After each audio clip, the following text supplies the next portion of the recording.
প্রভু যীশু তার জীবনের শেষ দিকে তার শিষ্যদের একটি নতুন আদেশ দিয়েছিলেন। তিনি তাদের বলেছিলেন, আমি তোমাদের এক নতুন আদেশ দিচ্ছি, তোমরা পরস্পরকে ভালোবেসো। আমি যেমন তোমাদের ভালোবাসি, তোমরাও তেমনি পরস্পরকে ভালোবেসো। তোমাদের পরস্পরের মধ্যে যদি ভালোবাসা থাকে, তবে এর দ্বারা সকলেই জানবে তোমরা আমার শিষ্য। যোহন পড়ে খ্রিস্টানদের এই আদেশের কথা মনে করিয়ে দিয়েছিলেন। সে বলেছিলেন, কল্যাণিয়া নতুন কোনো আদেশ নয়, বরং প্রথম থেকেই যে নির্দেশ আমরা পেয়েছি তার কথাই আমি লিখছি। তোমার কাছে এখন আমার অনুরোধ, আমরা যেন পরস্পরকে ভালোবাসি। প্রেমের অর্থ হলো আমরা যেন তার আদেশ মেনে চলি।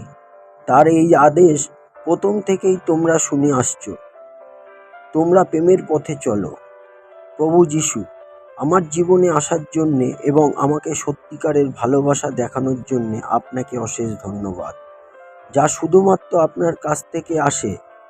হালেলুয়া, জয় যীশু। আপনি ভালোবাসা। আপনি প্রথম আমাদের ভালোবাসেন যাতে আমরা ভালোবাসতে পারি।